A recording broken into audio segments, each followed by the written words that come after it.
Did you know that if you had a fever, that might be caused by a dwarf? At least that's what you would have believed if you had lived in Anglo-Saxon England.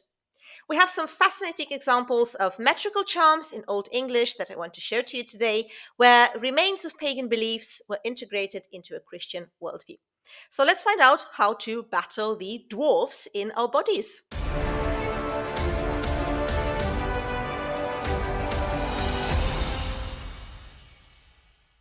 The first spell written in Old English we're going to be looking at is against a dwarf and can be found in a collection of medical texts and prayers known as the Lachnunga.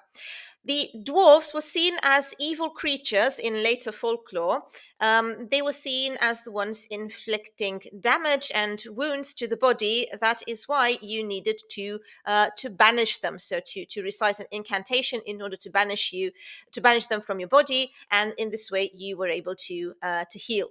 This is not only specific to Old English texts. If you want, you can look up the Ribe skull fragment, spoken about it in one of my lectures about runic magic. This is an Old Norse spell, and it has a very similar motif. So the idea of the dwarf that needs to be banished from the body. So let's have a look at the first part.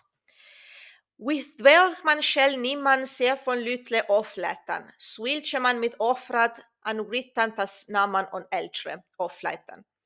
Maximianus Malchus Johannes Martimianus Dionysius Constantinus Seraphion. Thane eftat galdor, thane hier efter qued. Man shall singa äres on that winstre ere, thane on that swidre ere, thane huvan thasmane muldan. En gathane an mademan to an hohit on his swearan, and doman swa 3 dagas, him bid sona sel. The translation is taken from the Old English Poetry Project. I gave you a link in the description. You can check it out later for yourselves. So against the dwarf, one must take 7 little wafers. That would be the sacramental bread. So oflätan generally means relinquishment or offering. And I think this translation of wafer is very appropriate here, given the strong Christian context we're dealing with. So 7 little wafers like those makes offerings with, and write upon each wafer these names: Maximian, Malchus, John, Martimian, Dionysus, Constantine, Seraphian.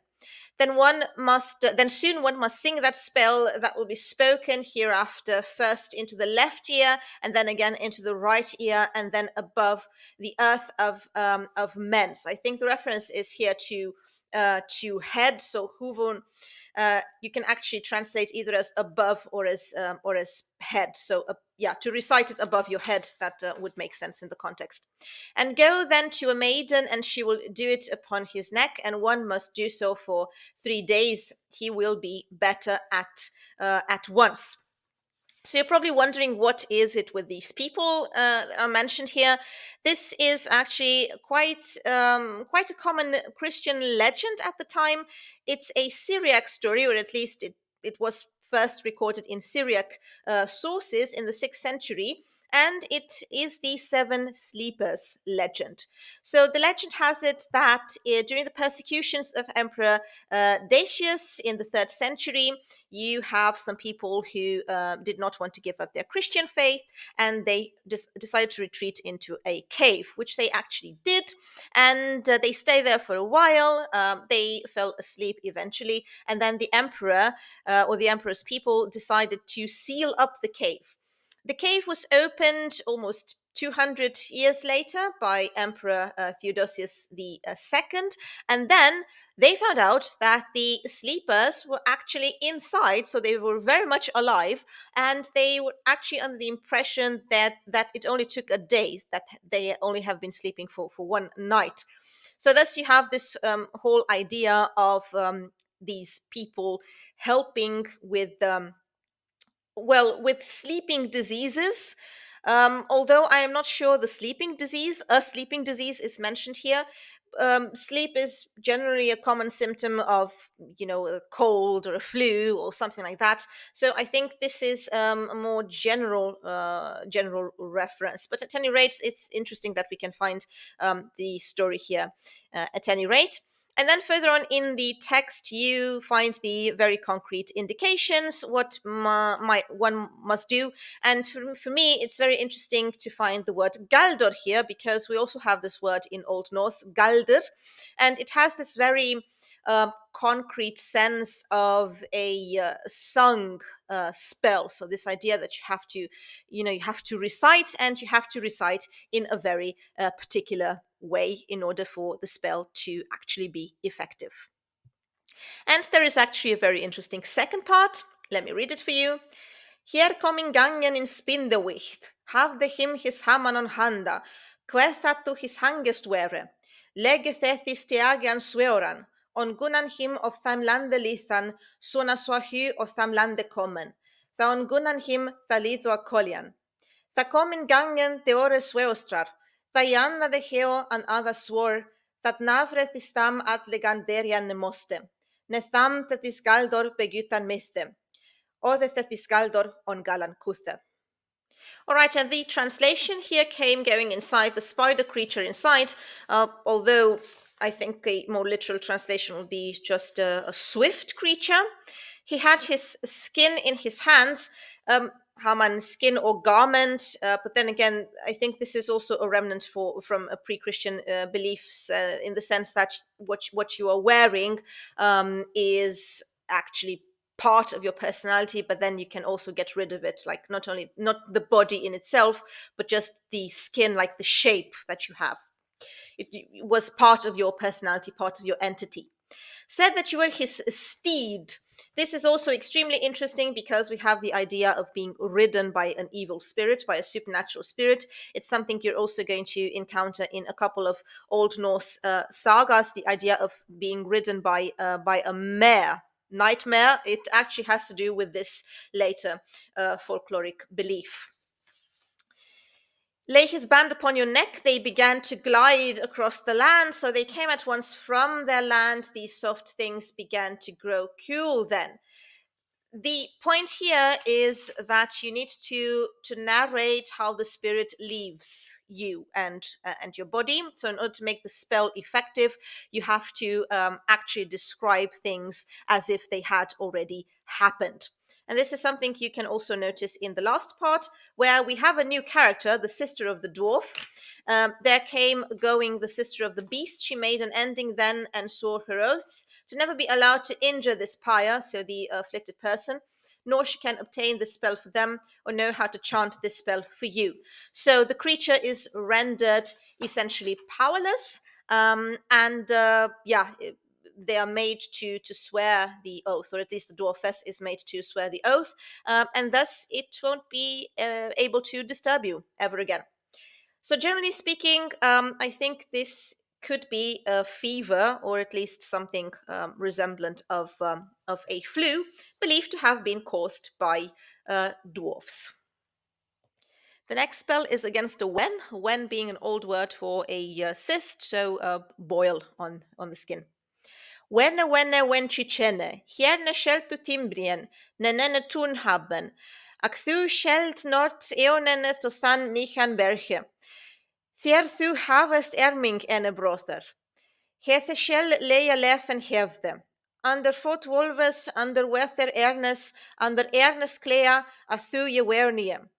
Klinge thu alswa kono heorthe. Shrink thu alswa sherne awaie. An werne alswa wetter on andre. Swa little tu je wurthe alswa linset korn. An michli lesse alswa anes handwurmes hupeban. An alswa little tu je wurde that thu na wicht je wurthe. So I really like this idea of talking directly to the ailment, to the boil, and telling it to go away. When squatting like a chicken is the translation on the Old English project, although I think a diminutive form would suffice, because it has to do with this idea of making it look smaller, because it looks smaller and smaller until it disappears completely. So it fits the picture here. You must not build here, you may not have a home here, so on the body, but you must go away to the north, onto the near town where you have a brother, you wretched thing. So, like against the dwarf, the boil also has some kind of family, but then it's not supposed to stay on your body, it's supposed to go with its own kind. So, you want to lure the demon outside, essentially, and gradually determine it to shrink. He will lay you leaf and crown. This is probably a reference to concocting an ointment made out of different herbs in order to help you with this blemish. Under the wolf's foot, under the eagle's plumes, under the eagle's claw, ever you will remain there. So the demon is essentially banished. It's commanded not to stay in the body any longer, and it is sent away. And then you have the direct address to the spoil: shrink as a coal in the hearth, crumble like a dung falling away, fade like water in a puddle, grow so tiny like a grain of linseed, and much less an earwig's hip bone, and smaller still until you are gone. Now you probably wonder, what is this doing here? Because it doesn't sound Christian at all. It does sound like magic, like an instruction for a spell, and it is actually true. It is probably pagan folklore with dealing with here.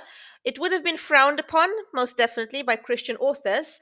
But I guess as long as no pagan gods were explicitly, overtly named here, it would have been more or less acceptable. So I think such spells are a very good example of how older pre Christian beliefs and magic get integrated into this new Christian mentality. The next spell is for a sudden stitch. It can be found in the same book of remedies, the Lakninga, and it was probably designed to cure a twitch, most likely referring to rheumatic pain. With farstiche feferfuige and seo reade netele. Thethor ern inwixt and webrad wil in buteran. Chlude waran hu la chlude. Thachi over thone chleu ridan. Waran anmode. Thachi over rand ridan. Skyld thu the nu thu thisne nid jenesan mote. Ut little spere, gif her ine sie. Stod ander linde, ander ljochtum skilde. Thar tha michtigan wif, hyra maien beradon. And hy gillende garas sandan. Ich him oderne eft wile sandan. Fleojene flane, forane tojenes. Ut little spere, gif hit jer sine su. Satsmith, Slochseas, Little Iserna, Wunswithe.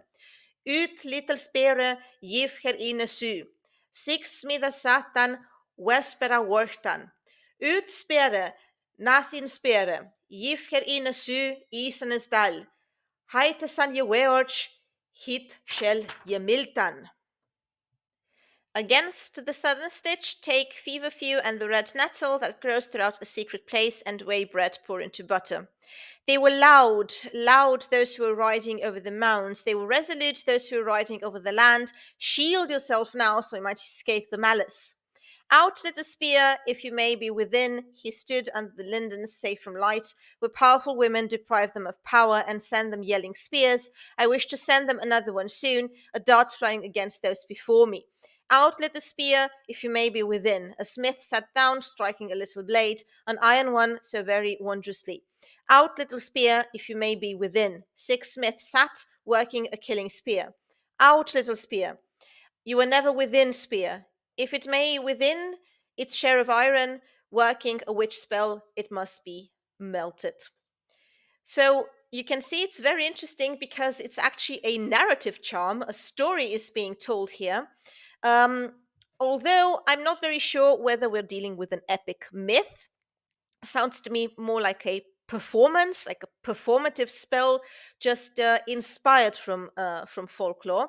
There are no obvious Christian references here, like in the other cases we discussed.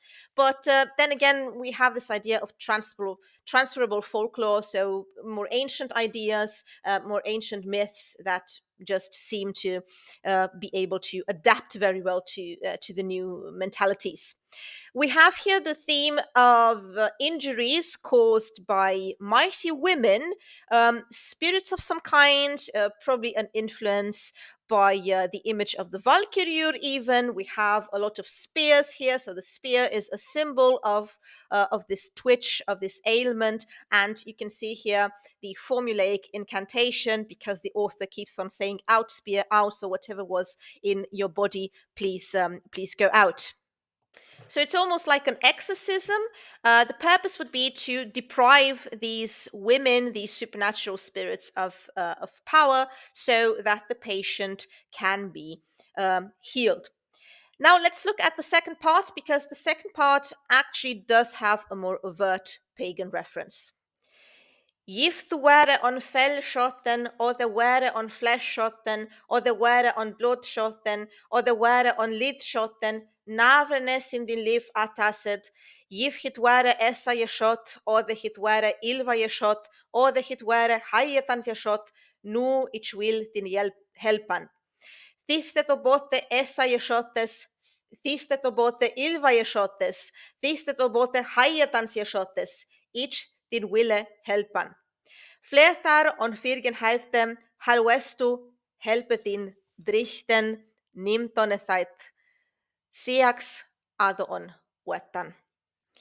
If you were shot onto the skin, or were shot into the flesh, or were shot into the blood, or were shot into the limbs, never may your life be torn. If it was shot by the mouth, here I have a translation problem. I'm going to explain in a jiffy why. Or if it was shot by elves or shot by witches, now I wish to help you. This shot by mouth to help you, this shot by elves to help you, this shot by witches to help you, I wish to help you. It has flown there into the mountain head. Behold, may your Lord help you. Take then that blade, cast it into the water. So I said I have actually a big translation problem, because the latest translation gives Esa as mouth, which indeed can be used as such, but it is a rare word in Old English poetry. So I would stick to the older translation, which makes a lot more sense to me. And the older translation has to do with the Norse gods. This is for you as a remedy for the shot, the pain of the Aser caused by the Aser, who are the Asir.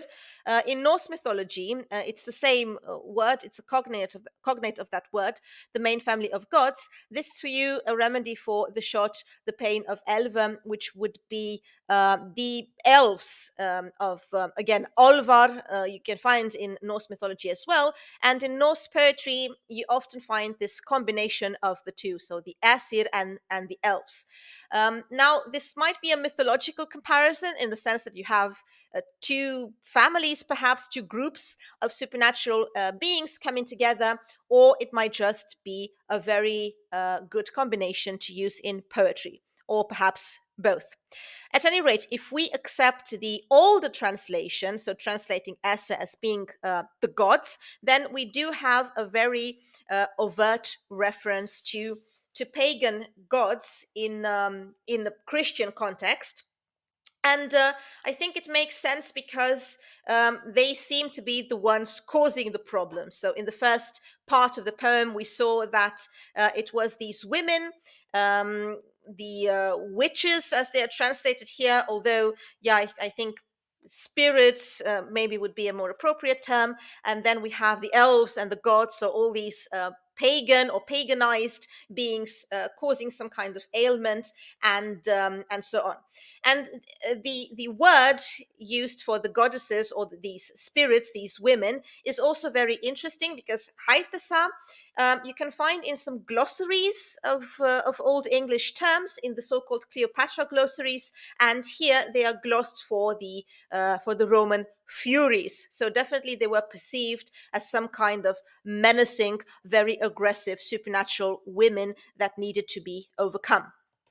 Otherwise, it looks very formulaic. So first you have a supernatural cause, this time being very well described at the beginning. This is not something we often see.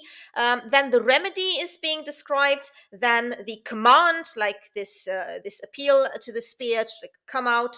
and the Christian conclusion, which is also very important. So essentially, in the very last part of the poem, the sayings, the spell in its whole was essentially Christianized when the author says, "Behold, may your Lord help you." And then the last part with casting the blade into the water, it's a bit mysterious here. Maybe it has to do with some sort of purification ritual. Well, I hope you enjoyed these spells written in Old English. And if you did, you might want to check out my lectures on runic magic, where I analyze all kinds of runic inscriptions that might be spells or charms. I do intend to make a second part of this video if I get enough likes, so make sure to do that if you liked it. And I would also be curious to know about your input. Do you know or happen to know something from your own folklore or folklore you're familiar with that resembles a healing spell? If so, please write in a comment below. Thank you so much for watching or listening. This was Irina. Till next time, all the best, and be careful with those dwarfs and elves in your body.